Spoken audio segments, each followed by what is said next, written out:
আজকের জুমায় আমরা অবগত হব সিজদা সম্পর্কে।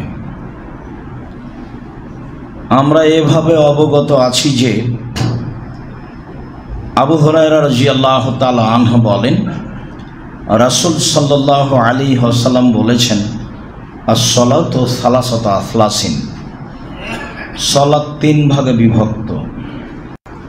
আত-তাহুরু সুলুসুন, ওযু হলো তিন ভাগের এক ভাগ। আর রুকু সুলুসুন, রুকু হলো তিন ভাগের এক ভাগ। আর সুজুদু সুলুসুন, সিজদা হলো তিন ভাগের এক ভাগ। ফামান আদ্দাহা বিহাক্কিহা কবিলাত সালাতুহু কবিলা সায়রু আমালিহি। কে যদি এগুলো ঠিক ভালোভাবে আদায় করে তাহলে তার সালাত কবুল করা হবে এবং তার সব ইবাদত কবুল করা হবে। ওয়াইন রুদ্দাত আলাইহি সালাতুহু, কে যদি এগুলো ঠিকভাবে আদায় না করে, ফলে যদি সালাত কবুল না হয়, তাহলে তার সব ইবাদত বাতিল বলে গণ্য হবে। তাতে আমরা একাধিক দিন বলেছি ও বুঝেছি যে সালাত এমন একটি ইবাদত যার উপরে নির্ভর করে অন্যান্য ইবাদত। সালাত এমন একটি ইবাদত যার উপরে নির্ভর করে অন্যান্য ইবাদত। ইবাদতের জগতে সিয়াম, রোজা দামি ইবাদত, এ কথাই ঠিক। সবচেয়ে দামি ইবাদত সিয়াম। এই জন্যই মাঝে মধ্যে অনুরোধ জানিয়ে থাকি যে রমজান ছাড়া আপনি সিয়াম পালনে অভ্যাসী হবেন। বৃহস্পতিবার, সোমবার, প্রতি মাসে 3 দিন, শাওয়ালের 7 দিন, জুলহিজ্জার একটানা 9 দিন, আরাফার 1 দিন, মুহররমের 2 দিন। এই সিয়ামগুলো আপনি পালনে অভ্যাসী হওয়ার প্রাণপণে চেষ্টা করবেন। আপনার সাথে কে আছে এটা বিবেচনার আপনার প্রয়োজন নেই। শ্বাস বন্ধ হয়ে গেলে সময় শেষ, এ কথাই ঠিক। যেহেতু শ্বাস থাকাকালীন কিছু করা যায়, তাও আপনাকে চেষ্টা করতে হবে, এটাই ঠিক। ইবাদতের জগতে সবচেয়ে দামি ইবাদত সিয়াম, যার বিনিময়ে অন্য কিছু নেই জান্নাত ছাড়া। সিয়াম আদায় করে 2-100 নেকি পাওয়া যায় না, সিয়াম আদায় করে বিনিময়ে জান্নাত পাওয়া যায়। এরপরেও সালাত এমন একটি ইবাদত, যদি সালাত না থাকে তাহলে সিয়াম বাতিল বলে গণ্য হবে। আমরা খুব ভালোভাবে জানি, এখানে আমরা অবগত হয়েছি যে ইবাদতের জগতে সবচেয়ে শক্তিশালী, পাওয়ারফুল, ক্ষমতাধর ইবাদত হলো দান। পৃথিবীতে এত শক্তিশালী ইবাদত নেই। আপনি প্রতি মাসে উমরা করলে আপনার বাপের কোনো উপকার করতে পারবেন না, আপনার মায়ের কোনো উপকার করতে পারবেন না। প্রতি বছর হজ করলে কিছু করতে পারবেন না। সিয়াম পালন করে বাপ মায়ের কিছু করতে পারবেন না। দান বাপ মায়ের নামে করেন, কবরের শাস্তি বন্ধ হয়ে যাবে, এটা তার ক্ষমতা। দান মানুষের পাপকে মিটিয়ে দিতে পারে, পানি যেমন আগুনকে নিভিয়ে দিতে পারে। এভাবে রাসূল সাল্লাল্লাহু আলাইহি সাল্লাম বলেন অনেক কথা। এরপরেও সালাত যদি না থাকে তাহলে ইবাদতটি বাতিল বলে গণ্য হবে, যা রাসূল সাল্লাল্লাহু আলাইহি সাল্লাম বলেন। তাসবিহ, তাহলিল, জিকির, আজকার, কোরআন তেলাওয়াত অনেক ভালো কাজ। এরপরে যদি সালাত না থাকে তাহলে বিচারের মাঠে আমার বাকি ইবাদত বাতিল বলে গণ্য হবে, এ কথাই ঠিক। সালাত এমন একটি ইবাদত যার উপরে নির্ভর করে অন্যান্য ইবাদত। আর সালাতের সবচেয়ে গুরুত্বপূর্ণ অংশ 3টি: ওযু, রুকু, সিজদা। আমরা তার তৃতীয় স্তরে রয়েছে। সময়ের গতিতে ওযু শেষ হয়েছে, সময়ের গতিতে রুকুর আলোচনা শেষ হয়েছে, সময়ের গতিতে আমরা আজকে সিজদার আলোচনায় আছি। সম্মানিত দিনী ভাই বোন, সালমান ফারসি রাদিয়াল্লাহু তাআলা আনহু বলেন, রাসূল সাল্লাল্লাহু আলাইহি ওয়াসাল্লাম বলেছেন, কুল্লামা সাজাদা তাহাত্তাত আনহু খাতায়াহু। মানুষ যখন যতবার সিজদা করে ততবার তার সব পাপ ক্ষমা হয়ে যায়। মানুষ যখন সিজদা করে তখন তার পাপ ক্ষমা হয়ে যায়। সিজদা থেকে ওঠার পরে তার আর পাপ থাকে না, এই কথা রাসূল সাল্লাল্লাহু আলাইহি সাল্লাম বলেন। সালাতের মধ্যে সবচেয়ে গুরুত্বপূর্ণ অংশ সিজদা বলে আল্লাহ রাসূল বলেন। আবু হুরায়রা রাদিয়াল্লাহু তাআলা আনহু বলেন, রাসূল সাল্লাল্লাহু আলাইহি সাল্লাম বলেছেন, আকরাবু মা ইয়াকুনুল রাব্বু মিনাল আবদে ওয়া হুয়া সাজিদ ফাকসিরুদ দুআ। মানুষ সবচেয়ে আল্লাহর নিকটে হতে পারে সিজদায়। মানুষ সবচেয়ে আল্লাহর নিকটে হতে পারে সিজদায়। অনেক বর্ণনায় রাতের সলাতে বলছিলাম, মানুষ যদি রাতের 3 ভাগের 2 ভাগ পার হয়ে ওঠে তাহলে সেও আল্লাহর নিকটে হয়, তবে বিবরণ এরকম নয়। এখানে বলছেন যে মানুষ সবচেয়ে বেশি আল্লাহর নিকটে হয় সিজদায়, যখন ও সিজদায় থাকে। অতএব ফাকসের দোয়া, সিজদায় বেশি বেশি দোয়া করো, সিজদায় বেশি বেশি দোয়া করো। সিজদায় বেশি বেশি দোয়া করার জন্য বলা হচ্ছে। রাবিয়া ইবনে কাব বলছেন, কুনতু মা'আন নবী সাল্লাল্লাহু আলাইহি ওয়াসাল্লাম কুনতু আবিতু মা'আন নবী সাল্লাল্লাহু আলাইহি ওয়াসাল্লাম। আমি রাবিয়া ইবনে কাব একদা রাতে রাসূলের সাথে ছিলাম। ঘটনাটা সফরে ছিল। ফাআতাইতুহু বিওয়াজুহি হাজাতিহি, রাতের এক সময়ে আমি তার জন্য অজুর পানি আর প্রয়োজনীয় জিনিস মেশাক এরকম কিছু হবে নিয়ে এসে দিলাম। দেখলাম তিনি খুব খুশি। অধীনস্থ লোক মালিকের সেবা করলে মালিক খুব খুশি থাকেন। সময় মতো পাওয়া গেলে মালিক তাকে সময় অনেক কিছু দিয়ে থাকেন, আর সময় মতো পাওয়া না গেলে অলসতা করলে মালিক তাকে মূল্যায়ন করতে পারে না। এটা স্বাভাবিক গতি। যার কারণেই হয়তোবা তিনি মওলানা শোয়েব আলাইহিস সালাম ছিলেন, তবে ইতিহাস কাছাকাছি হয় না। শোয়েব আলাইহিস সালামকে তার মেয়ে দুটি বললেন, আব্বা, যে লোকটা আমাদের ছাগলকে পানি পান করিয়ে দিল সে লোকটা বিশ্বস্ত, শক্তিশালী, আস্থাভাজন, আপনি তাকে কাজে নিতে পারেন। কাজের লোক বিশ্বস্ত, শক্তিশালী, আস্থাভাজন হতে হবে, নইলে আপনার ব্যবসায় ক্ষতি আসবে। মানুষ হিসাবে প্রাণপণে চেষ্টা করতে হবে অধীনস্থ লোকগুলি এমন হওয়াই। তো আমি তাকে অজুর পানি এবং মেশক নিয়ে এসে দিলাম। তো তিনি আমাকে খুশি হয়ে বলছেন যে সাল, তুমি কিছু চাও। অনেক বলেন সালমা শেতা, তোমার যেটা মনে লাগে চাও। তো তিনি তাহলে খুব খুশি, এটা আমি বুঝলাম। তো আমি বললাম যে আসআলুকা মুরাফাতাকা ফিল জান্নাত, আমি আপনার সাথে জান্নাতে থাকতে চাই, এটা বললেন। তাহলে রাসূল তাৎক্ষণিক উত্তর বলছেন যে আওয়া গায়রা তালিক, না না এটা নয়, অন্য কিছু বলো, অন্য কিছু বলো। তো সাহাবী বলছেন হুয়া দাকা, এটাই চাই। তখন আল্লাহ রাসূল বলছেন আইন্নি আলা নাফসিক বিকাসরাতিস সুজুদ, তাহলে আমাকে বেশি বেশি রাতে সালাত আদায় করে তাহাজ্জুদ পড়ে বেশি বেশি সিজদা করে আমাকে সহযোগিতা করো। তুমি যদি আমাকে সহযোগিতা না করো তাহলে আমি তোমাকে জান্নাতে সাথে নিয়ে থাকতে পারবো না। তোমাকে কি সহযোগিতা করতে হবে? বেশি সিজদা করো। বেশি সিজদা কি? রাতের সালাত আদায় করো। তুমি এইটা সহযোগিতা করলে আমি বাকিটা দেখব ইনশাআল্লাহ। যদিও রাসূল সাল্লাল্লাহু আলাইহি ওয়াসাল্লাম অন্য সময়ে বলেছেন আমার সাথে থাকার একটা পথ আছে। তখন তিনি বলেছেন যে 2টা মেয়ে যদি কেউ লালন পালন করে, 2টা মেয়ে, তাহলে সে আমার সাথে জান্নাতে থাকবে এইভাবে। তখন আঙ্গুল দুটি জমা করে দেখিয়েছেন। মানে এত কাছাকাছি থাকার পথ আর অন্য কিছু নেই। তবে এতিমকে লালন পালন করলেও আমার সাথে থাকবে, তখন একটু ফাঁকা, এতিমকে লালন পালন করলে। তবে তিনি বলেছেন সত্যবাদী ব্যবসায়ীরা নবীদের সাথে থাকবেন। বহুবার বলেছি, বলতে আছি, বলতেই থাকবো ইনশাআল্লাহ। উপার্জনের পথ 4টা। একটা দিন মজুরি, সহজ পথ, মরলেই শেষ, ঝামেলা শেষ। 2 চাকরি, 25 দিনে টাকা শেষ হয় না এমনটা নয়, স্বাভাবিকভাবে হয়।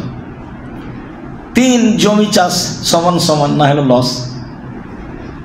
4 ব্যবসা। তখন রাসূল সাল্লাল্লাহু আলাইহি সাল্লাম বললেন পার্টনারে ব্যবসা করলে যে কয়েকজন তারা মিলে করছে আমি তার অতিরিক্ত আরেকজন। ওরা যদি 10 জন মিলে করে তাহলে আমি 11 জন। ওরা যদি 3 জন মিলে করে তাহলে আমি 4র্থ জন। ওরা যদি 2 জন মিলে করে তাহলে আমি 3য় জন। তবে এটা খুব কঠিন। একজন যদি একটু 19-20 করে, আরেকজনে না বলে 10 টাকা নিয়ে চলে গেছে, তখন আল্লাহ বলবেন যে হলো না, তোমরা থাকো, আমি গেলাম। তখন গন্ডগোল বেঁধে যাবে, মামলা মোকদ্দমা হবে, একজন টাকা নিয়ে আরেকজন চলে যাবে, কি যে ঝামেলা তা আপনারা জানেন, ভালো বুঝি। যারা ব্যবসা করে। তো নিজেই ব্যবসা করেন, সত্যবাদী ব্যবসায়ী নবীদের সাথে জান্নাতে থাকবেন, এভাবে তিনি বলেন, রাসূল সাল্লাল্লাহু আলাইহি ওয়াসাল্লাম যা বলেন। সম্মানিত দিনী ভাই বোন, সিজদা। মাদিন ইবনে তালহা বলেন যে সাআলতু সাওবানা মাওলা রাসূলিল্লাহ সাল্লাল্লাহু আলাইহি ওয়াসাল্লাম, আমি রাসূলের গোলাম সাওবানকে বললাম যে আখবিরনি বিআমালিন এই যা আমালুহু ইদখিলুল্লাহু বিল জান্নাহ, আমাকে একটা আমলের কথা বলেন যেটা আমি করলে জান্নাতে চলে যাব। ফাসাকাতা, দেখলাম সাওবান চুপ হয়ে গেল। আমি আবার বললাম বলেন, তো উনি চুপ হয়ে গেলেন। আমি আবার বললাম বলেন কি করলে জান্নাতে চলে যাব। তখন উনি বলছেন দেখেন, সালতু আন যালিকা রাসূলুল্লাহ সাল্লাল্লাহু আলাইহি ওয়াসাল্লাম, আমি এটাই রাসূলকে জিজ্ঞাসা করেছিলাম। আমিও বলেছিলাম যে একটা আমলের কথা বলেন যাতে আমি জান্নাতে চলে যাব। তখন আল্লাহ রাসূল যেটা বলেছিলেন সেটাই বলি, এই জন্য আমি থেমেছিলাম। আল্লাহ রাসূল বললেন যে আলাইকা বিকাসরাতিস সুজুদ, তুমি বেশি বেশি সিজদা করো, মানে তাহাজ্জুদ পড়ো, তুমি বেশি বেশি সিজদা করো। কেন? ফাইন্নাকা লা তাসজুদু ইল্লা রাফাকাল্লাহু বিহা দারাজা, যখনই তুমি সিজদা করবে তখন তোমার মান বেড়ে যাবে। ওয়া হাত্তা আনহা বিহা খাতিয়া, তা দিয়ে তোমার পাপ মিটে যাবে। সিজদা করলে তোমার মান বেড়ে যাবে, পাপ মিটে যাবে। সিজদা করলে তোমার মান বেড়ে যাবে, পাপ মিটে যাবে। আমরা একদিন এরকম কথা শুনছিলাম যে ভালো করে ওযু করলে পাপ মিটে যাবে, মান বেড়ে যাবে। আশা যে ভালোভাবে স্মরণ আছে, সুন্দর করে ওযু করলে পাপ মিটে যাবে, মান বেড়ে যাবে। আজকে রাসূল সাল্লাল্লাহু আলাইহি ওয়াসাল্লাম তাকে উত্তরে বলেছেন যে তুমি সিজদা করো, তাহলে তোমার মান বেড়ে যাবে, পাপ মিটে যাবে। এই কথা তিনি বললেন। সম্মানিত দিনী ভাই বোন, আব্দুল্লাহ ইবনে আব্বাস রাদিয়াল্লাহু তাআলা আনহু বলেন রাসূল সাল্লাল্লাহু আলাইহি সাল্লাম বলেছেন, নহিতু আন আকরাল কোরআন রাকিয়ান ও সাজদান, আমাকে নিষেধ করা হয়েছে যে আমি রুকু সিজদায় কোরআন মাজিদ পড়ব। রুকু এবং সিজদায় কোরআন মাজিদ পড়া নিষেধ। তখন তিনি বললেন ফামার রুকু ফাজমু ফিহা রাব্বাহ, তো রুকু তাতে আল্লাহকে বড় বলে প্রকাশ করো। সুবহানাজিল জাবরুত ওয়াল মালাকুত ওয়াল কিবরিয়া ওয়াল আজমাত, এসব দোয়া পড়ো। সুবহান কুদ্দুসান রব্বুল মালিক, এইসব পড়ো রুকুতে। ওয়াম্মা সুজুদ ফাজতাহিদু ফিহা দুআ ফাকামিনুন ইস্তাজাবা লাকুম, আর সিজদাই বেশি বেশি দোয়া পড়ো, শোভনীয় যে তোমার দোয়া কবুল করা হবে। শোভনীয় যে তোমার দোয়া কবুল করা হবে, উচিত যে তোমার দোয়া কবুল করা হবে। তার মানে একটু আগে বুঝতে পারলাম যে সিজদাই সবচেয়ে কাছাকাছি হওয়া যায় আল্লাহর। তখন এমনিতে আরও দু একটা কথা বলা হয়েছে সবচেয়ে কাছাকাছি হওয়ার পথ। তাতে আমরা আজকের জন্য এই অংশে রয়েছি যে সিজদাই সবচেয়ে আল্লাহর কাছাকাছি হওয়া যায়। খুব কাছে হয়ে গেলাম কিন্তু কোরআন মাজিদ পড়তে পারছি না, এটাই ঠিক। কোরআন মাজিদ পড়ার নিষেধ। তাহলে কি করব? সময়ের গতিতে আমরা কি করব তা আসছে, তখন আমি বলছি ইনশাআল্লাহ। সম্মানিত দিনী ভাই বোন, আব্দুল্লাহ ইবনে আব্বাস রাদিয়াল্লাহু তাআলা আনহু বলেন রাসূল সাল্লাল্লাহু আলাইহি ওয়াসাল্লাম বলেছেন, উমিরতু আন আসজুদা আলা সাবাতি আযমিন, আমাকে আদেশ করা হয়েছে যে আমি 7 হাড়ের উপরে সিজদা করব। এটা আমাকে আদেশ করা হয়েছে। আমাকে আদেশ করা হয়েছে যে 7টি হাড়ের উপরে আমি সিজদা করব। 1 আলাল জাবহাতে, কপালের উপর। 2 অল ইয়াদাইন, 2 হাতের উপর। 3 অলা রুকবাতাইনে, 2 হাঁটুর উপরে। 4 ওয়ালা আতরাফিল কাদামাইনে, 2 পায়ের শেষ প্রান্তের উপরে, বৃদ্ধাঙ্গুলের উপরে। তাহলে সিজদার সময় আমার 7টা হাড্ডি মাটিতে লেগে থাকবে, এ আদেশ আমাকে করা হয়েছে। বুখারী মুসলিম। 1 কপাল, 2 2 হাত, 3 5 2 হাঁটু, 7 2 পায়ের বৃদ্ধাঙ্গুল। সিজদার অবস্থায় এটা থাকতেই হবে। দুয়ার অংশে আবার আর একটা কথা আসবে, তো ভুলে যেতেও পারি, এখানে একটু অংশ বলে রাখি, ইনশাআল্লাহ চেষ্টা করব। সেটা হলো এই যে আমরা কিন্তু সলাৎ শিখেছি প্রায় মানুষ এইভাবে যে ডান পায়ের বৃদ্ধাঙ্গুলটা নড়াচড়া করা হবে না, এই কথা মিথ্যা। সিজদার সময় পা দুটি জমা হয়ে যাবে স্ব স্থান থেকে এসে, তাই একটু পরে সে হাদিস আমরা বলবো, আশা করছি ইনশাআল্লাহ। তো আমরা এখন সিজদা করছি 7 হাড়ের উপরে। শরীর হাত চুলকানোর প্রয়োজন হলে সিজদা চলাকালীন হবে না, সিজদা থেকে উঠে করতে হবে, কেননা আদেশ 7 হাড়ের উপরে। এখন যদি হাত উঠিয়ে কোনো জায়গায় চুলকাতে যান তাহলে এখন আছে 6টা, যদি পায়া দিয়ে পা চুলকাতে যান তাহলে এখন আছে 6টা, অতএব আদেশ অমান্য হয়েছে। 2 ওলা নাকফেতা সিয়াবা ওলা শারা, আমাকে কাপড় জড়িয়ে নিতে নিষেধ করা হয়েছে। সলাত আদায়ের সময় জামার হাত গোটানো নিষেধ। ওযুর সময় হাত গোটানো থাকলে সলাতের সময় ছেড়ে দিতে হবে। আমাকে কাপড় জড়িয়ে নিতে নিষেধ করা হয়েছে।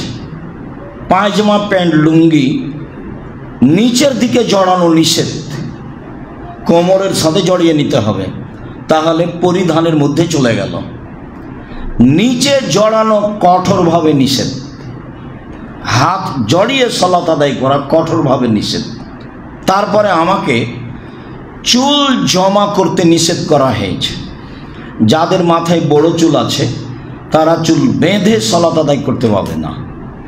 মহিলারা চুল সালাতের সময় খোপা খুলে দিতে হবে, এমনি ছাড়া থাকতে পারে বা বেনি গাঁথা থাকতে পারে।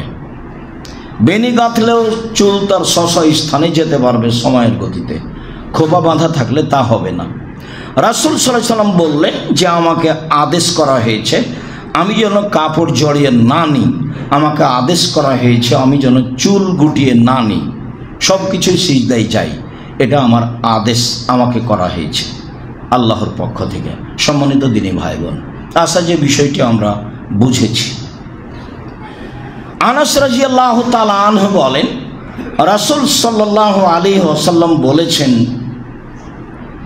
ইতাদিলু ফিস সুজুদে, ধীর স্থিরভাবে সুন্দর করে সিজদা করো। এই আলোচনা বহুবার চলে গেছে। সিজদা থেকে তাড়াহুড়া করে উঠবেন, তাড়াহুড়া করে সিজদায় যাবেন, এটা নিষেধ। ধীর স্থির সিজদায় যাও। ওয়ালা ইয়াবসুত আহাদুকুম যিরাইহি ইমবিসাতাল কালবে, আর সিজদার সময় তোমাদের কেউ যেন কুকুরের মতো করে তার 2 হাত বিছিয়ে না দেয়, তার 2 হাত ছড়িয়ে না দেয়। এই কথাটা কয়েকবার এসেছে। তার একবার এসেছে লা ইয়াফতারিসু আহাদুকুম হিনা সাজাদা, যখন তোমাদের কোনো ব্যক্তি সিজদা করবে, লা ইয়াফতারিসু আজদাইহি কামা কা ইফতিরাসিস সাবয়ে, হিংস্র প্রাণী যেমন বসে থাকার সময় হাতটা বিছিয়ে বসে, তার সামনের 2 পা বিছিয়ে বসে, তুমি তার মতো বিছিয়ে বসো না। তখন সরাসরি হিংস্র প্রাণী এবং কুকুরের সাথে তুলনা করে বলা হয়েছে। আবু হুরায়রা রাদিয়াল্লাহু তাআলা আনহু বলেন, নাহা রাসূলুল্লাহ সাল্লাল্লাহু আলাইহি ওয়াসাল্লাম আন নুকরাতিল গোরাব, কাকের মতো করে ঠক ঠক করে সিজদা করতে নিষেধ করা হয়েছে আমাকে। খালি গেলাম আর উঠলাম, গেলাম আর উঠলাম, একে বলা হয়েছে কাকের ঠক্কর মারা তার খাদ্য বা মাটিতে। তো কাকের মতো করে ঠক্কর মাটিতে মারতে আমাকে নিষেধ করা হয়েছে। আর কুকুরের মতো করে হাত বিছাতে আমাকে নিষেধ করা হয়েছে।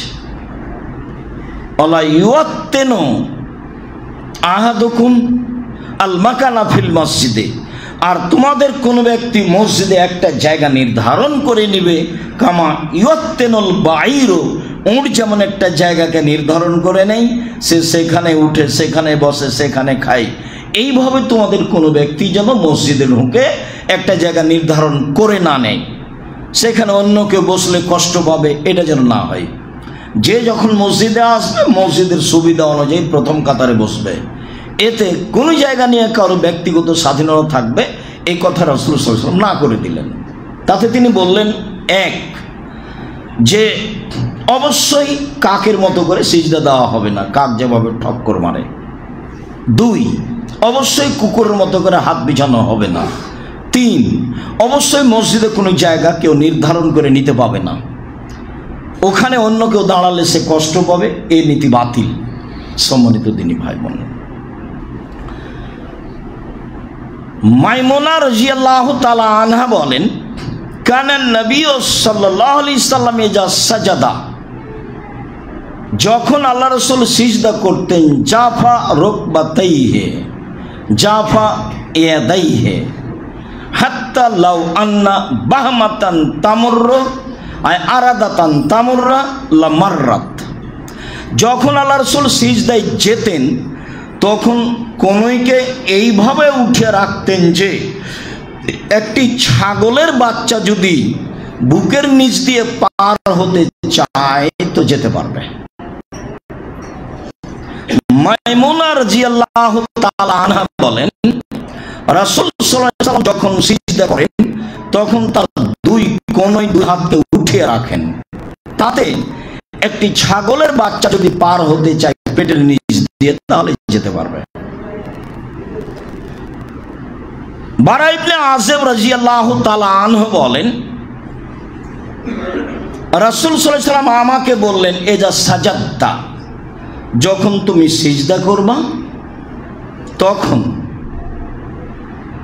ফাওয়াদা কাফাইকা, তোমার হাতের কবজি দুইটি রাখো মাটিতে, আর ফাইর ফাকাইকা, আর কনুইকে খাড়ো করে রাখো। অফির আয়াতিন ফালাম্মা সাজাদা ফালিয়াজা জাবহাতাহু বাইনা কাফাইহি, যখন তোমাদের কোনো ব্যক্তি কপাল মাটিতে রাখবে তখন যেন তার দুই কবজির মাঝে রাখে, কবজির মাঝে রাখে। খুব ভালোভাবে মনে রাখতে হবে, সিজদাটা একটু আগিয়ে দিতে হবে, যা প্রথম থেকে বলে আসছি, যাতে করে পিঠের লম্বা হাড় সোজা হয়ে থাকে। তারপরে সিজদাটা হবে দুই হাতের কবজির মাঝে। তখন তিনি বললেন যে ওয়াইয়ারফা যুদাইহা আন জামবাইহি, তার দুই পার্শ্ব থেকে দুই বাহুকে পৃথক করে রাখবে, তার দুই পার্শ্ব থেকে দুই বাহুকে পৃথক করে রাখবে, এই আদেশ তিনি করলেন। আব্দুল্লাহ ইবনে মালিক ইবনে বুহাইনা বলেন, রাসূল সাল্লাল্লাহু আলাইহি সাল্লাম সিজদা করলেন, দেখলাম যে হাত্তা ইয়াবদুয়া বায়াজা এবতাইহি ও বায়াজা এবতাইহি, যখন তিনি সিজদা করতেন চাদর গায়ে দিয়ে তখন তার বগলের শুভ্রতা পিছন থেকে দেখা যেত। বিষয়টি কতদূর স্পষ্ট করতে পারছি? অন্তত জামাতে সারিবদ্ধ সালাত আদায় করলে প্রাণপণে চেষ্টা করতে হবে কোনোই দুটি যেন উরুর সাথে লেগে না থাকে,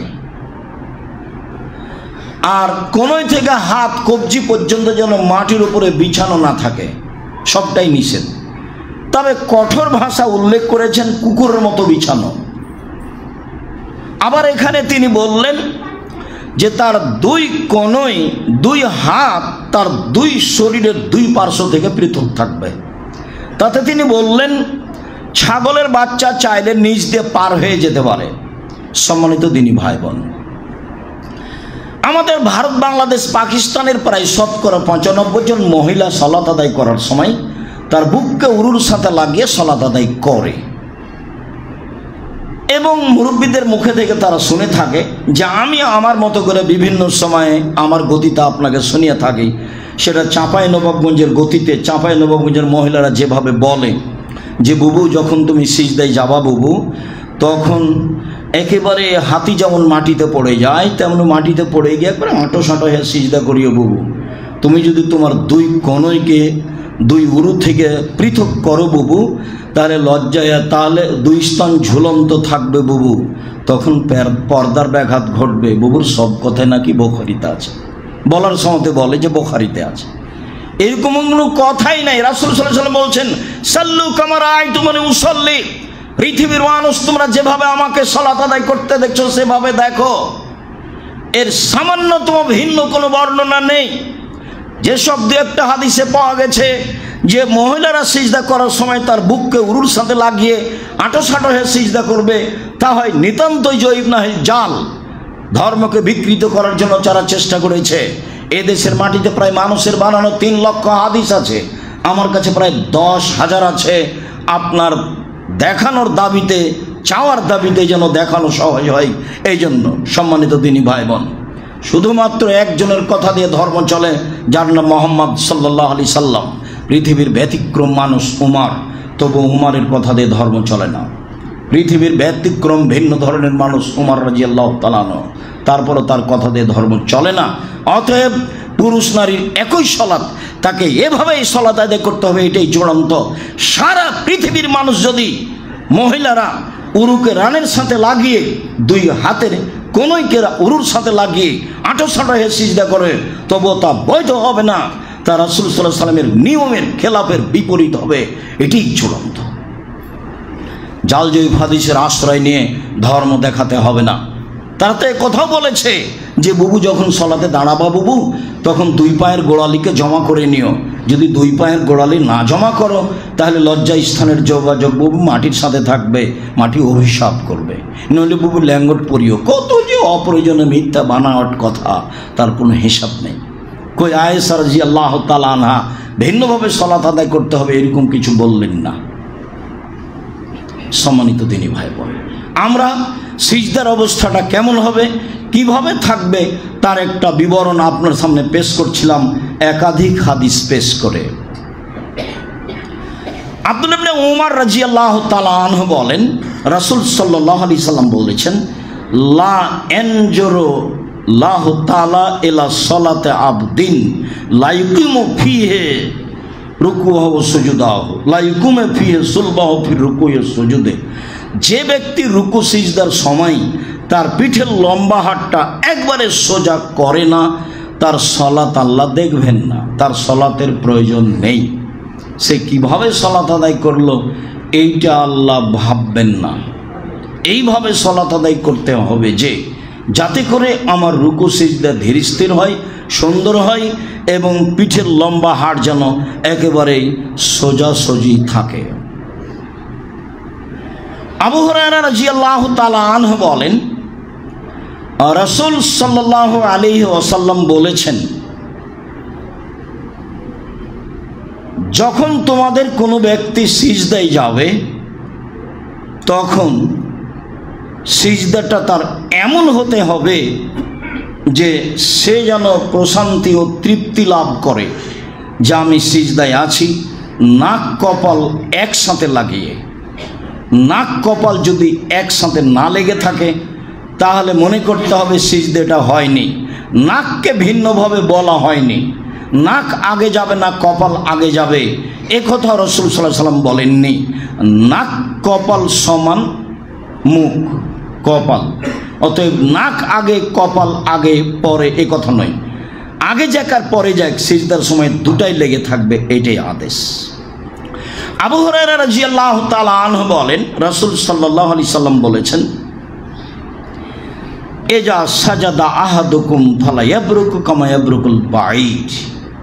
এইটা একটা কথা, যখন তোমাদের কোনো ব্যক্তি সিজদায় যাবে তখন সে যেন উটের মতো করে না বসে, যেমনভাবে উট বসে। এইটা কি? এ হাদিসের পরের অংশ বলি, তাহলে আমাদের কাছে ধরা পড়বে। ওয়াল ইয়াজা কাফাইহে কাবলা আই ইয়াজা রুকবাতাইহে, যেন হাত দুটি আগে মাটিতে রাখে আর হাঁটু দুইটি পরে মাটিতে রাখে।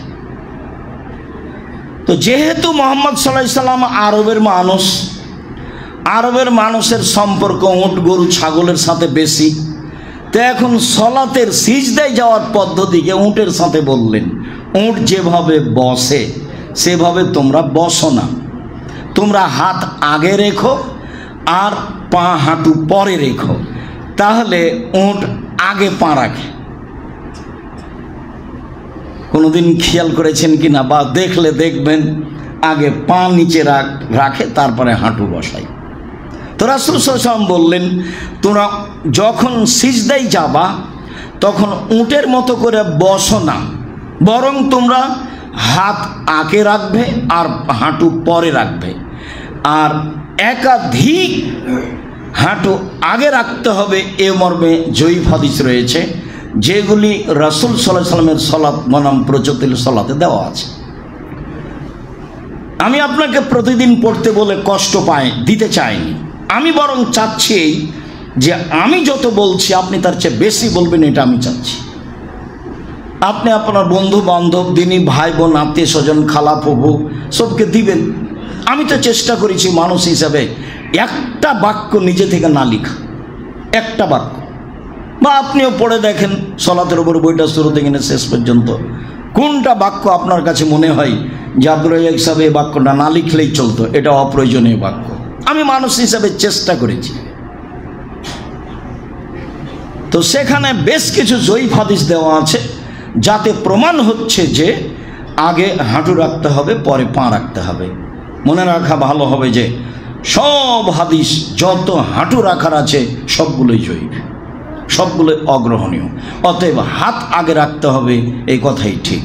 কিভাবে রাখতে হবে, মাথা কোথায় রাখতে হবে, কপাল, সেটাই স্পষ্ট হয়েছি।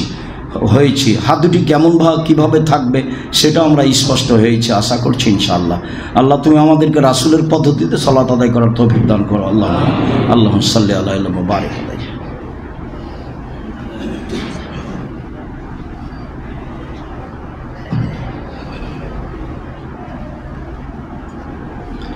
আলহামদুলিল্লাহ ওয়াহদা ওয়াসসালাতু ওয়াসসালামু আলা মান লা নাবিয়্যা বা'দা।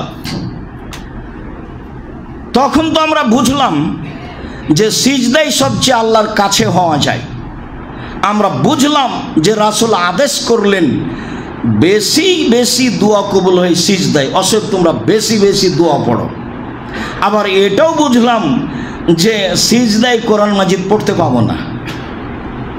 রব্বানা আতিনা ফিদ দুনিয়া হাসানাতাও ওয়া ফিল আখিরাতি হাসানাতাও ওয়া কিনা আযাবান নার বলতে পাবো না। তবে হাদিসে যখন এটা এসেছে তখন এসেছে আল্লাহুম্মা রব্বানা আতিনা ফিদ দুনিয়া হাসানাতাও ওয়া ফিল আখিরাতি হাসানাতাও ওয়া কিনা আযাবান নার। আল্লাহুম্মা লাগালে অন্তত এই দোয়াটা আর কোরআন মাজিদে থাকলো না, হাদিসে মুসলিমে এইভাবে এসেছে। বাকিগুলো যে আল্লাহুম্মা লাগিয়ে দিয়ে জায়েজ হয়ে যাবে এই কথা নয়। কোরআন মাজিদ পড়া নিষেধই। যে কোনো আয়াতের সারমর্ম খুব ভালো লাগছে কাজে আমি পড়ি, এই সুযোগ নেই। কি করতে হবে? তো গত জুমা থেকে দু একটা নিয়ে এসে ধারাবাহিক দেখায়। এক, আয়েশা রাদিয়াল্লাহু তাআলা আনহা বলেন, কানা নবী সাল্লাল্লাহু আলাইহি ওয়াসাল্লাম ইকসিরু আন ইয়াকুলা ফি রুকুইহি ওয়া সুজুদিহি সুবহানাকা আল্লাহুম্মা রাব্বানা ওয়া বিহামদিকা আল্লাহুম্মা আগফিরলি। আল্লাহর নবী রুকু এবং সিজদায় বেশি বেশি বলতেন, হে আল্লাহ তোমার প্রশংসা সহকারে তোমার পবিত্রতা বর্ণনা করছি, তুমি আমাকে ক্ষমা করো। যার যতবার সম্ভব, 3-এর বর্ণনা ঠিক নয়, 5-এর বর্ণনা ঠিক নয়, 10-এর বর্ণনা ঠিক নয়, সংখ্যা নামে কোনো বর্ণনা ঠিক নয়। যার যতবার সম্ভব। তাতে আমরা গত জুমায় রুকুর ব্যাপারে একটা হাদিস পেয়েছি যে আল্লাহ রাসূল থেকে গেলেন অনুমান সূরা বাকারা পড়ার সমান। তাতে তিনি বলছিলেন সুবহানা জিল জাবরুতি ওয়াল মালাকুতি ওয়াল কিবরিয়া ওয়াল আজমাত, এই দোয়া পড়ছিলেন। তাতে আমরা ওখানে বুঝতে পেরেছি যে মানুষ সিজদায় থেকে যাবে তার গতিবিধি অনুযায়ী। যখন ইমামের পিছনে আছে তখন তো স্বাধীন নয়, ইমাম যা করছে সেটাই। কিন্তু ব্যক্তিগতভাবে যখন সালাত আদায় করবে কেউ, তখন রুকুতে গিয়ে কয়বার বলবে এই দোয়া তার কাছে তার হিসাব, সিজদায় গিয়ে কতবার বলবে এটা তার হিসাব তার কাছে আছে।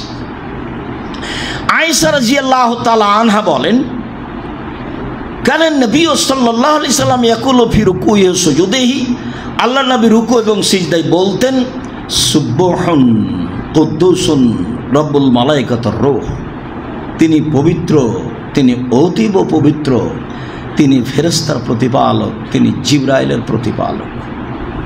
আপনি আপনার মতো বলতে থাকবেন। হাদিসে এসেছে আল্লাহ রাসূল সিজদায় কান্নাকাটি করতেন। আপনি আপনার মতো বলবেন, তাহলে আপনাকে ভালো লাগবে। অন্য এক বর্ণনায় এসেছে যে হুযায়ফা রাদিয়াল্লাহু তাআলা আনহু বলেন, কানা নবী সাল্লাল্লাহু আলাইহি ওয়াসাল্লাম ইয়াকুলু ফি রুকুইহি সুবহান রাব্বিয়াল আযীম ওয়া কানা ইয়াকুলু ফি সুজুদিহি সুবহান রাব্বিয়াল আলা। তিনি রুকুতে বলতেন সুবহান রাব্বিয়াল আযীম, আর সিজদায় বলতেন সুবহান রাব্বিয়াল আলা। আপনি বলতে পারেন এই দুটাই দোয়া, তবে 3 বার নয়। আপনার যেভাবে কুলাই সেভাবে আপনি বলবেন, 2 বার, 5 বার, 10 বার, 50 বার। বারের কোনো হাদিস ঠিক নেই, এটা আপনাকে মনে রাখতে হবে। আবু হুরায়রা রাদিয়াল্লাহু তাআলা আনহু বলেন, কানা নবী সাল্লাল্লাহু আলাইহি ওয়াসাল্লাম ইয়াকুলু ফি সুজুদিহি, রাসূল সাল্লাল্লাহু তার সিজদায় বলতেন, আল্লাহ রাসূল তার সিজদায় বলতেন, আল্লাহুম্মা গফিরলি যামবি কুল্লাহু, হে আল্লাহ তুমি আমার সব পাপ ক্ষমা করে দাও। দিক্কাহু ও জিল্লাহু, ছোট ও বড়, ও আউয়ালাহু ও আখিরাহু, আগের ও পরের, ওয়ালা নিয়াতাহু ও সিররা, গোপন ও প্রকাশ্য। গোপন পাপ, প্রকাশ্যের পাপ, আগের পাপ, পরের পাপ, ছোট পাপ, বড় পাপ, জীবনে যত পাপ করেছি সব ক্ষমা করে দাও। এই কথা রাসূল সাল্লাল্লাহু আলাইহি ওয়াসাল্লাম বলতেন। যেভাবে আপনার সহজ হয় আপনি বলতে থাকবেন, যতবার আপনার সহজ হয়। আয়েশা রাদিয়াল্লাহু তাআলা আনহা বলেন, ফাকাত্তু রাসূলুল্লাহ সাল্লাল্লাহু আলাইহি ওয়াসাল্লাম লাইলাতান মিনাল ফিরাসে, একদা আমি রাসূলকে দেখি বিছানে নেই। রাসূল সাল্লাল্লাহু আলাইহি ওয়াসাল্লাম স্ত্রীদের সাথেই থাকতেন। তো বিবরণ বেশি পাওয়া যায় যেগুলো আয়েশার সাথে রয়েছে। হয়তোবা খুব বেশি সতর্ক থাকতেন আয়েশা, মানে তিনি উঠে গেলেন কোথায়, ঘটনা কি, ওরকম তো একটা বর্ণনা আছে মুসলিমে, আপনি জানেন। এরকমভাবে আয়েশা রাদিয়াল্লাহু আনহা দেখছেন কি ব্যাপার, বিছানে নেই, তার কোনো স্ত্রীর কাছে গেছেন মনে হয়, দেখি কোথায় গেলেন। তো উঠলেন, উঠে কোথায় যেতে পারেন। তো উনি আসলে বলছেন যে আমি এটা বুঝলাম কেন, তিনি যখন উঠলেন তো ধীরে ধীরে দেখলাম কাপড় চোপড় নিলেন। আমি কিন্তু ঘুমিয়ে নাই, আমি ভান করে ঘুমিয়ে আছি। আসলে আমি দেখবো তিনি কি করেন, এই জন্য আমি ঘুমের ভান করে আছি, আসলে আমি ঘুমাইনি। তো ধীরে ধীরে কাপড় চোপড় নিলেন, সব কিছু নিলেন, ধীরে দরজার বন্ধ করে চলে গেলেন। তা আমিও কাপড় চোপড় নিলাম। এই কথা বলে আপনাকে কি বলতে চাইছি, সময়ের গতিতে আপনি জানেন মুহাম্মদ সাল্লাল্লাহু আলাইহি ওয়াসাল্লাম গায়েব জানতেন না। বউ পাশে ভান করে ঘুমিয়ে আছেন, তিনি বুঝতে পারেননি। আয়েশা রাদিয়াল্লাহু তাআলা আনহা পাশে ভান করে ঘুমিয়ে আছেন, তিনি জানতে পারলেন না, পৃথিবীর সবচেয়ে বড় মানুষ। আপনি কি করে বলতে পারেন যে মুহাম্মদ সাল্লাল্লাহু আলাইহি ওয়াসাল্লাম গায়েব জানতেন? ধর্ম আপনার কাছে এরকম হলো কেন? ধর্ম কেন আপনার কাছে পীর সাহেবের যেটা গতিবিধি সেটা আপনার কাছে আশ্রয় হলো? ধর্ম তো একজনের কথা দিয়ে চলে, যার নাম মুহাম্মদ সাল্লাল্লাহু আলাইহি ওয়াসাল্লাম। এখানে তিনি যা বললেন সেটাই চূড়ান্ত। আমি ভান করে ঘুমিয়ে আছি, তিনি বের হয়ে চলে গেলেন, আমিও কাপড় চোপড় নিলাম রাতের অন্ধকারে। তিনি মাথায় কাপড় দিলেন। আমি তো দিনী বোনকে বলতে চাই, 5 জন ভেসে গেছে, বোন নেই, গায়ে কাপড় নেই, সেই জন্য আপনি আপনার চরিত্রকে হারিয়ে দিবেন না। পৃথিবীর উপরে মাত্র 2 জন মুসলমান, ইব্রাহিম আলাইহিস সালাম তার স্ত্রী। সারা পৃথিবী জুড়ে যদি একজন মহিলা দুনিয়া চলে, তা আপনার এখানে ইতস্তবোধের কি আছে যে সবাই ভেসে গেছে, সবাই উলঙ্গ হয়ে আছে মহিলারা, আমি আবার একাই কাপড় পরে কি হবে? এই কথা আপনি বলে ভেসে বেড়াচ্ছেন কেন? বন্যা আপনি ভেসে গেলেন কেন?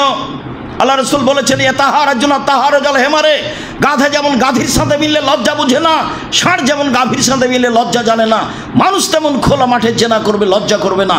এই কথা মুহাম্মদ সাল্লাল্লাহু আলাইহি সাল্লাম বলেন। একজন পুরুষের অধীনে 50 জন নারী, হাজারো জন নারী ছুটবে, এই কথা রাসূল সাল্লাল্লাহু আলাইহি সাল্লাম বলেন।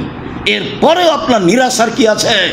ঢাকা শহরে এমনও মহিলা রয়েছে যার বোরকা, ভিতরের কাপড়, যেটা কামিজ, যেটা পায়জামা, অন্য কেউ দেখে নিলে ওটা আর পরবে না, জ্বালিয়ে দেবে আগুন দিয়ে।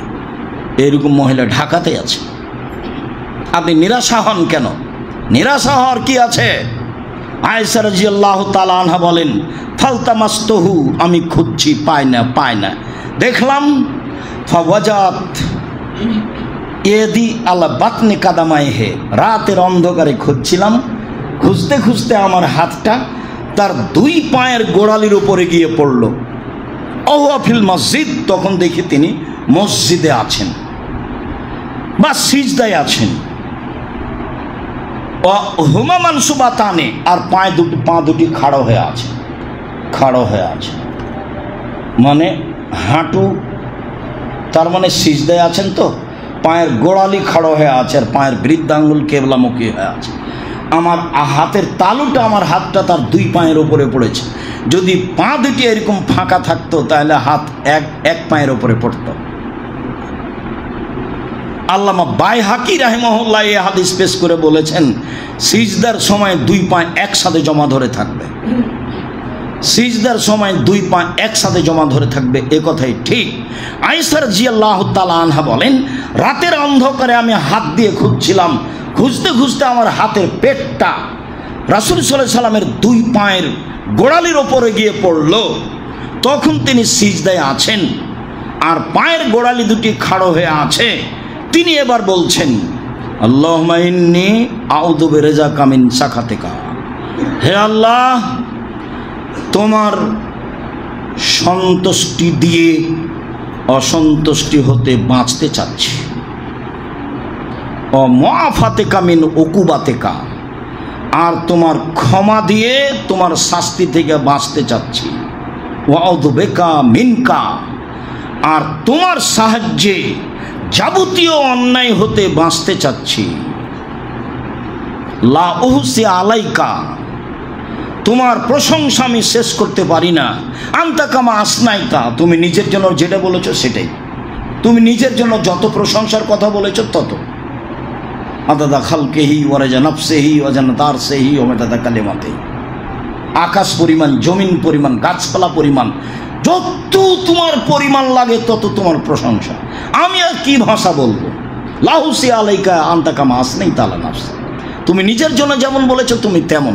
দেখি রাসূল সাল্লাল্লাহু আলাইহি সাল্লাম এই দোয়া পড়ছিলেন, আল্লাহুম্মা ইন্নী আউযু বিরিদাকা মিন সাখাতিকা ওয়া মুআফাতিকা মিন উকুবাতিকা ওয়া আউযু বিকা মিনকা লা উহসি সানান আলাইকা আনতা কামা আসনাইতা আলা নাফসি। রাসূল সাল্লাল্লাহু আলাইহি সাল্লাম এই দোয়া পড়ছিলেন। লম্বা হয়ে গেল, লম্বার কিছু নেই, মুখস্থ করতেই হবে। আমার দিনী ভাই বোন যারা বয়স্ক তাদের জন্য সময় কতদিন? 7 দিন। আর যুবকদের সময় 1 দিন, 2 দিন, 3 দিন, মুখস্থ করতেই হবে। আয়েশা রাদিয়াল্লাহু তাআলা আনহা এই দোয়া পড়তেন। সম্মানিত দিনী ভাই বোন, এইবার আমরা দুই সিজদার মাঝে যাওয়ার পূর্বে আরেকটা হাদিস বলি, যেই হাদিসটা আলী রাদিয়াল্লাহু তাআলা আনহু বর্ণিত রয়েছে, যে হাদিসে রাসূল সাল্লাল্লাহু আলাইহি সাল্লাম সানা হিসাবে পড়েছেন, সাজাদা ওয়াজহিয়াল্লাযী খালাকাহু ফাতারাস সামাওয়াতি ওয়াল আরজ, সে আল্লাহর প্রশংসা করি যে আল্লাহ আকাশ জমিনকে সৃষ্টি করেছেন। তারপরে শেষ অংশে গিয়ে রাসূল সাল্লাল্লাহু আলাইহি সাল্লাম বলছেন, আল্লাহুম্মা লাকা সাজাদতু, হে আল্লাহ, তোমার জন্যই সিজদা করলাম। অবেকা আমান্ত, তোমাকেই মেনে নিয়েছি। অলাকা আসলাম, তো তোমার নিকটেই নিজেকে সমর্পণ করলাম। ওয়াজ্জাহতু ওয়াজহিয়া, আমি আমার মুখমণ্ডলকে তোমার জন্যই সমর্পণ করেছি। সেই সত্তার জন্য করেছি, আল্লাযী খালাকাহু, যে মুখমণ্ডলকে সৃষ্টি করেছে, ওয়া সাওয়ারাহু, যে তাকে আকৃতি দিয়েছে, ওয়া সাক্কা সামাহু ওয়া বাসারাহু, যে এখানে শোনার ক্ষমতা এবং দেখার ক্ষমতা দিয়েছে, তার জন্যই আত্মসমর্পণ করলাম, তার জন্যই সিজদা করলাম। তাবারাকা তাআলা, তুমি সর্বোচ্চ মর্যাদার অধিকারী, আহসানুল খালিকিন, তুমি উত্তম সৃষ্টিকর্তা। এইগুলি রাসূল সাল্লাল্লাহু আলাইহি সাল্লাম সিজদায় বলছিলেন। সম্মানিত দিনী ভাই বোন, আমরা সিজদায় রাসূল সাল্লাল্লাহু আলাইহি সাল্লাম অনেক কিছু বলতেন, সেটা আমরা অবগত হলাম। এছাড়া আর কি? তো যেহেতু বেশি বেশি দোয়া কবুল হয়, কোরআন মাজিদ পড়া নিষেধ, তাহলে কি বলতে পারি? বলেন, আল্লাহুম্মা ইন্নাকা আফুউন তুহিব্বুল আফওয়া ফা'ফু আন্নী, হে আল্লাহ, তুমি ক্ষমাশীল, ক্ষমাকে ভালোবাসো, আমাকে ক্ষমা করো। যেহেতু তুমি ক্ষমাশীল, যেহেতু তুমি ক্ষমাকে ভালোবাসো, তো আমাকে ক্ষমা করো। বলেন আল্লাহুম্মা ইন্নাকা আফুউন তুহিব্বুল আফওয়া ফা'ফু আন্নী, আল্লাহুম্মা ইন্নী আস'আলুকাল হুদা ওয়াত তুকা ওয়াল আফাফা ওয়াল গিনা। তোমার কাছে চাই হেদায়েত, তোমার কাছে চাই পরহেজগারিতা, তাকওয়া। কত যে পাপ থেকে বাঁচার জন্য চেষ্টা করছি, জীবন বাজি রেখে আব্দুর রাজ্জাক সাহেবের কথা শুনে কত তওবা তিল্লা করলাম, তারপরে কয়দিন পরে দেখি সে পাপ করছি, কয়দিন পরে দেখি ঠিকই সিগারেট খাচ্ছি, কয়দিন পরে দেখি ঠিকই জর্দা খাচ্ছি, আর কয়দিন পরে দেখি ওই মেয়েটার সাথে আবারও কথা বলছি। কত যে তওবা করলাম আর কত যে কান্নাকাটি করলাম। তা আমি আপনাকে কি পরামর্শ দিতে পারি? একটা তো পরামর্শ থাকলো যে রাতে উঠে কিছু বলা, আর একটা থাকলো সবচেয়ে কাছে হয়ে গেছে আল্লাহর, তখন একটু বলি না আল্লাহুম্মা ইন্নী আস'আলুকাল হুদা ওয়াত তুকা ওয়াল আফাফা ওয়াল গিনা। তুমি পরহেজগারিতা দাও তো আমাকে, তাকওয়া দাও, কারো প্রতি যেন আমাকে নির্ভর করা না লাগে সেটা দাও, আমাকে আত্মসংযমী হয়ে যেন আমি থাকতে পারি এই তৌফিক তুমি দান করো। আর এমনিতে আপনি হাত তুলে দোয়া করার সময় বলবেন তুমি আমাকে ক্ষমা ভিক্ষা দাও, ইজ্জত ভিক্ষা দাও, তাকওয়া ভিক্ষা দাও। তাকওয়া ছাড়া আপনি এটা টিকতে পারবেন না, খুব কঠিন। আর লজ্জা ছাড়া ঈমান টিকবে না, তাকওয়া ছাড়া এগুলো টিকবে না। পাপ হচ্ছে কেন? আমি তো চাচ্ছি যে পাপ করব না, তারপরে হয়ে যাচ্ছে কেন? মানে আমি টিকতে পারছি না। তো যতক্ষণ পর্যন্ত তার পক্ষ থেকে তাকওয়া, আল্লাহ থেকে পাপ থেকে বেঁচে থাকা এরকম গতি না আসবে, ততক্ষণ পর্যন্ত আমি আর আপনি টিকতে পারবো না। রাসূল সাল্লাল্লাহু আলাইহি সাল্লামের ওই কথাটা আপনাকে আমি বলেছি, যখন একজন সাহাবী বললেন আল্লাহর নবী, আমার স্ত্রীকে অন্যের সাথে যদি অন্যায় অশ্লীল কাজ করতে দেখি তাহলে আমি কি করব?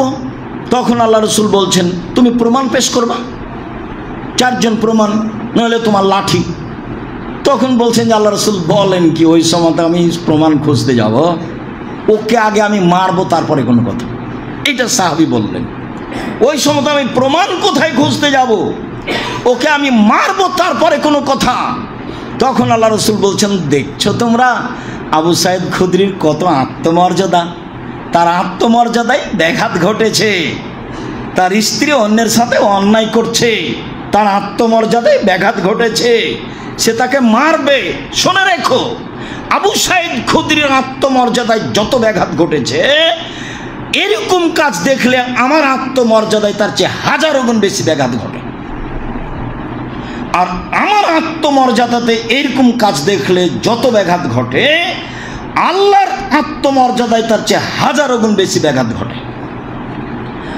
তাহলে আল্লাহ কত অসন্তুষ্ট হন। অথচ আমি আর আপনি চেষ্টা করছি অশ্লীল কাজ থেকে বেঁচে থাকার, কিন্তু সফল হতে পারছি না। কি পরামর্শ দিতে পারি? পরামর্শ এটাই, যেহেতু এখন সবচেয়ে কাছে, কাজে এখন বলি যে আল্লাহুম্মা ইন্নী আস'আলুকাল হুদা ওয়াত তুকা ওয়াল আফাফা ওয়াল গিনা। আর না হলে সালাম ফেরার পরে আবার সিজদায় বলি যে তুমি আমাকে তাকওয়া ভিক্ষা দাও, ইজ্জত ভিক্ষা দাও, ক্ষমা ভিক্ষা দাও, তাকওয়া ভিক্ষা দাও। তুমি সর্বশক্তিমান, তুমি আজিজ, তুমি পরাক্রমশালী, তুমি সব কিছু করতে পারো, তোমাকে আমি বিশ্বাস করি। দিনকে যেমন দিন বলি, রাত বলি না, রাতকে যেমন দিন বলি না, এইটা যেমন বিশ্বাস করি তোমাকে, তেমনি বিশ্বাস করি তুমি সর্বশক্তিমান। তুমি আমাকে ফিরিয়ে দিও না, তুমি আমাকে তাকওয়া দাও। আপনি আপনার মতো করে মানুষ হিসাবে খুব চাপ দিয়ে বলতে থাকেন, খুব চাপ দিয়ে বলতে থাকেন। সকাল যেন হয় না, সকাল হওয়ার আগে আগে আমাকে তাকওয়া ভিক্ষা দিতে হবে, তাকওয়া ভিক্ষা নিয়ে সকাল করব। তার আগে সকাল হতে রাজি নই, আমি সকাল করতে রাজি নই। যেভাবে আপনার কুলাই মানুষ হিসেবে সেভাবে বলেন, আশা করছি এক পর্যায়ে আপনি ফল ভোগ করবেন ইনশাআল্লাহ। যেহেতু চাইলে তাকদীর পরিবর্তন হয়ে যায়, এটা হাদিসে এসেছে। পৃথিবী সৃষ্টির 50,000 বছর পূর্বে যেটা লেখা হয়েছে, আপনার দোয়ার কারণে সেটা কেটে আল্লাহ আর একটা লিখে দেবেন, এই কথা রাসূল সাল্লাল্লাহু আলাইহি ওয়াসাল্লাম বলেন। তাহলে এখন সবচেয়ে নিকটে হয়েছে এই সময়ে, আর সবচেয়ে বেশি কথা বলবো এই সময়ে। আর যদি তবুও শান্তি তৃপ্তি না পাই, তাহলে সালাম ফেরার পরে হাত তুলে যেভাবে মন চায় সেভাবে বলবো। সম্মানিত দিনী ভাই বোন, 2 সিজদার মাঝের দোয়া। আবু হুরায়রা রাদিয়াল্লাহু তাআলা আনহু বলেন, রাসূল সাল্লাল্লাহু আলাইহি সাল্লাম বলেছেন, আল্লাহুম্মা গফিরলি ওয়ারহামনি ওয়াআফিনি ওয়ারযুকনি। অন্য একবার নেন ওয়াহদিনি, হে আল্লাহ তুমি আমাকে ক্ষমা করো, আমাকে নিরাপত্তা দাও, তুমি আমাকে মাফ করো, তুমি আমাকে রুজি দাও। অন্য বর্ণনা রয়েছে তুমি আমাকে খেতে দাও, তুমি আমাকে রুজি দাও, তুমি আমাকে মাফ করো, তুমি আমার প্রতি দয়া করো। অন্য এক বর্ণনায় এসেছে রাসূল সাল্লাল্লাহু আলাইহি ওয়াসাল্লাম বলতেন, হুযায়ফা রাদিয়াল্লাহু আনহু বলেন, ফায়াকুলু বাইনা সাজদাতাইনি রব্বিক ফিরলি রব্বিক ফিরলি, হে আল্লাহ তুমি আমাকে ক্ষমা করো, হে আল্লাহ তুমি আমাকে ক্ষমা করো। এক বর্ণনায় এসেছে একবার, এক বর্ণনায় এসেছে দুইবার। তখন বিদ্বানগণ বলতে চেয়েছেন যে যেহেতু দুইবার মানে একাধিকবার, তখন আমি দুই সিজদার মাঝে এটাও বলতে পারি রব্বিক ফিরলি রব্বিক ফিরলি রব্বিক ফিরলি, আল্লাহ তুমি আমাকে ক্ষমা করো, আল্লাহ তুমি আমাকে ক্ষমা করো, আল্লাহ তুমি আমাকে ক্ষমা করো। সম্মানিত দিনী ভাই বোন, আমরা মোটামুটি রুকুতে কি বলবো, সিজদায় কি বলবো, সিজদার দুইটা সিজদার মাঝে কি বলবো, এবং আমাদের সিজদার অবস্থা কেমন হবে, হাত কেমন হবে, আমাদের মুখমণ্ডলটা কোথায় রাখবো, দুই হাতের মাঝে, দুই কবজির মাঝে, এটা আমরা মোটামুটি অবগত হয়েছি। সম্মানিত দিনী ভাই বোন, আমি আপনাকে রাসূলের পদ্ধতিতে আন্তরিকভাবে রুকু সিজদা করার জন্য অনুরোধ জানাচ্ছি। অবশ্যই সুন্দর করে ওযু করবেন, তাড়াহুড়া করবেন না। অবশ্যই সালাত আদায় করবেন। অল্প সময় যদি করতে চান তাহলে সূরা নাস আর ফালাক পড়েন। তার চেয়ে যদি অল্প সময় করতে চান তাহলে প্রথম রাকাতে বলেন আসর ওয়াল আসর ইন্নাল ইনসানা লাফি খুসর, আর দ্বিতীয় রাকাতে পড়েন সূরা কাউসার ইন্না আতাইনা কাল কাউসার। তাহলে সহজে তাড়াতাড়ি হয়ে যাবে। রুকুর মান বজায় রাখবেন, সিজদার মান বজায় রাখবেন, নইলে সালাত হবে না এ কথাই ঠিক, নইলে সালাত হবে না এ কথাই ঠিক। হাত বিছিয়ে সালাত আদায় করলে তা হবে কুকুরের বিছানো, হিংস্র প্রাণীর বিছানো, তা সিজদা হবে না এ কথাই ঠিক। মহিলা পুরুষের একই হুকুম। সারা পৃথিবীর মহিলা যদি এইভাবে আঁটো সাঁটো হয়ে বুককে উরুর সাথে লাগিয়ে সালাত আদায় করে, কারোর সালাত হবে না এ কথাই ঠিক।